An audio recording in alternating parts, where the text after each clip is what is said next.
Ya, selamat pagi, salam bahagia dalam Dhamma Sukihatu Namo Buddhaya. Bertemu kembali dengan Bapak di acara Dhamma Class hari ini. Ya, luar biasa, kita walaupun tidak bertatap muka secara langsung, kita tetap bisa berbincang-bincang tentang Dhamma. Ya, marilah sebelum kita masuk ke bincang-bincang Dhamma, kita mengagungkan Guru Agung kita dengan bersikap anjali. Namo tassa bhagavato arahato sama sambuddhassa. Namo tassa bhagavato arahato sama sambuddhassa. Namo tassa bhagavato arahato sama sambuddhassa. Terpujilah Sang Bhagawa yang Maha Suci, yang telah mencapai penerangan sempurna. Terpujilah Sang Bhagawa yang Maha Suci, yang telah mencapai penerangan sempurna. Terpujilah Sang Bhagawa yang Maha Suci, yang telah mencapai penerangan sempurna. Susukang wataji wama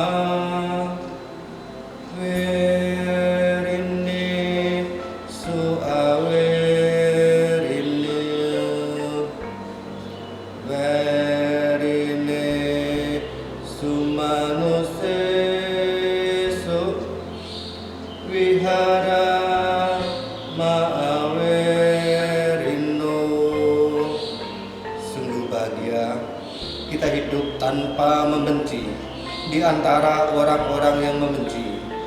Di antara orang-orang yang membenci, kita hidup tanpa membenci.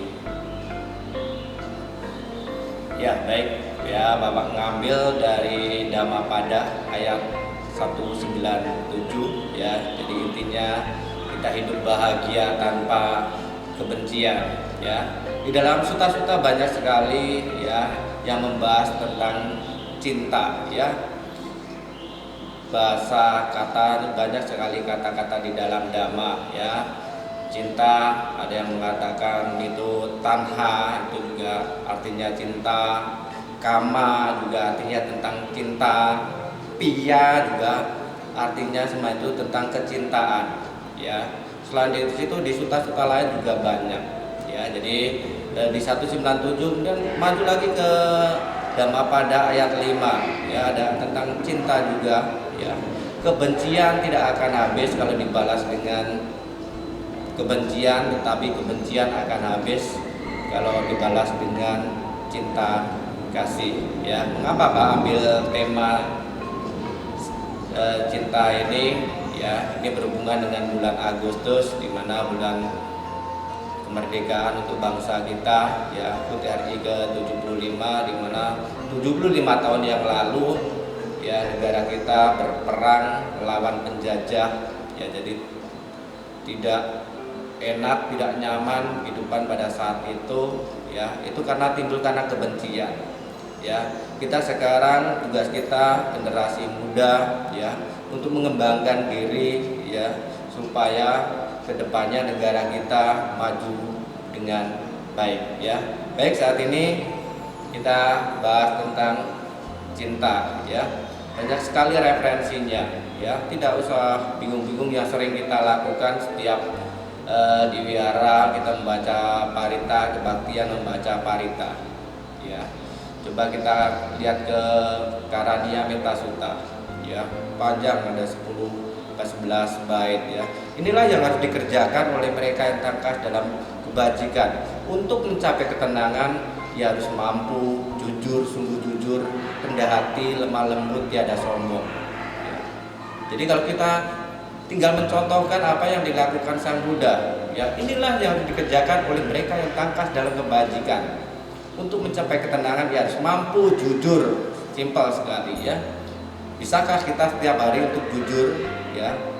Minimal jujur kepada diri sendiri ya, tidak merugikan orang lain, tidak menyakiti orang lain ya. Itu dari sekilas dari Karaniya Metta Sutta ya. Bapak lanjutkan ya. Di inilah yang harus dikerjakan oleh mereka yang takut dalam kebaikan. Untuk mencapai ketenangan, dia harus mampu jujur, sungguh jujur, rendah hati, lemah lembut, tiada sombong. Tiada sombong. Ya, Bapak yakin ya, kalian yang SMP, kalian yang SMK pasti punya kesombongan. Sombong dengan apa? Ya, dengan fisik boleh, dengan kepemilikan boleh. Sombong dengan fisik. Orang yang punya rambut lurus sombong dengan orang yang punya rambut keriting. Orang yang mempunyai baju bagus sombong dengan orang yang tidak mempunyai baju. Ya, padahal tujuan kita memakai baju itu sama, untuk menutupi rasa malu. Ya, jadi kesombongan, ya, kebencian itu hanya bisa dikikis dengan cinta kasih. Apa sih tujuan hidup kita sombong? Ya, kita mempunyai tujuan, ya, kalau ada istilah orang mengatakan makan untuk hidup atau hidup untuk makan.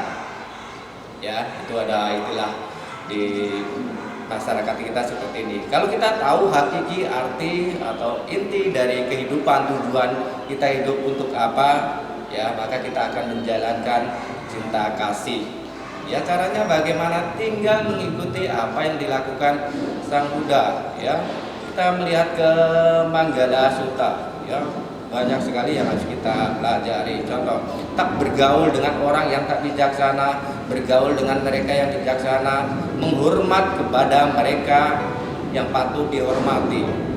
Ya, itu salah, menghormat kepada mereka yang patut dihormati itu salah satu dari action atau tindakan untuk mencintai seseorang. Ya, siapa yang orang kita hormati, kita mencintai orang tua, orang yang lebih tua daripada kita. Ya, itu cinta.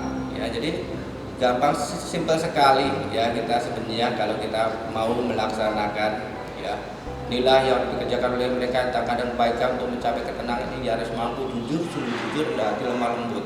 Tak bergaul dengan orang tak bijaksana, bergaul dengan mereka yang bijaksana, menghormat kepada mereka yang patut dihormati adalah berkah utama. Bait ketiga coba kita lihat di dalam Manggala Sutta. Ya, memiliki pengetahuan dan keterampilan, terlatih baik dalam tata susila, ramah tamah dalam ucapan. Banyak sekali simbol-simbol di dalam agama Buddha itu berhubungan dengan cinta. Ya, di belakang Bapak ada 5 warna, ada biru, kuning, merah, putih, jingga. Ya, itu semuanya simbol dan mempunyai makna. Ya, kira-kira warna apa yang berhubungan dengan cinta kasih? Ya, di sini ada warna merah. Ya, kalau di bendera bangsa Indonesia, ya, itu merah itu artinya berat gitu. Tapi dalam agama Buddha merah itu namanya cinta kasih. Ya, apa arti dari cinta kasih itu sendiri? Ya, kalau kita sedang mendengarkan cinta, cinta itu kan sebenarnya sayang sekali, ya, atau bisa memberikan sesuatu yang lebih dari apa yang kita punya. Ya, jadi kebahagiaan itu bukan karena kita mendapatkan, tetapi kebahagiaan itu ketika kita bisa memberi lebih kepada orang atau kepada orang lain, kepada lingkungan, bahkan kepada semua makhluk hidup. Ya, intinya, ya, kita sebagai generasi muda, ya, untuk menjaga tidak membenci, tidak marah-marah, tidak jengkel, tetapi kita mulai dari sekarang, mulai dari remaja kalian, dari SMP, SMK, ya, mulai untuk mencintai diri sendiri, mencintai lingkungannya, ya, bahkan mencintai alam semesta. Ya, ini tadi yang Bapak contohkan di Dhammapada, kemudian di Manggala Sutta, Karaniya Metta Sutta, juga sedikit dihafalin, dipahamin, kemudian dilakukan. Ya, mungkin itu saja yang bisa Bapak sampaikan. Mari kita bersikap anjali sebelum Bapak tutup. Bapak ingatkan kembali, ya, moto di Dhamma Class kita.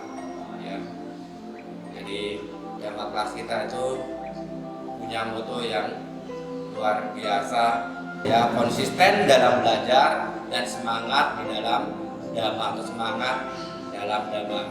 Jadi kita bersikap anjali. Kita berkesimpulan pertemuan hari ini, perjumpaan di Dhamma kelas ini semoga memberi manfaat untuk kita semua.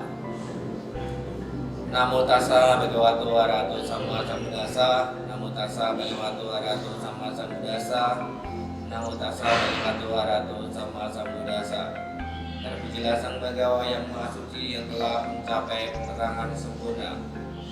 Hari ini kita bersama-sama belajar untuk mengurangi kebodohan batin kita dan menambah pengetahuan kita. Dengan ajaran Sang Buddha, dengan kekuatan Sang Triratna, semoga kebencian yang ada di dalam diri kita berkurang. Semoga dengan kekuatan kebajikan kita paham dan melaksanakan ajaran Sang Buddha, memiliki pengetahuan dan keterampilan terlatih baik dalam tata susila, ramah tamah dalam ucapan, itulah tiga utama. Kebencian tidak akan habis kalau dibalas dengan kebencian, tapi kebencian akan habis kalau dibalas dengan cinta kasih. Bagaikan seorang ibu yang mempertaruhkan jiwanya melindungi anaknya yang tunggal, demikianlah terhadap semua makhluk. Sabisata Bhavantu Sukhitata, semoga semua makhluk hidup berbahagia. Satu. Salam dalam Dhamma, Sukhihotu, Namo Buddhaya.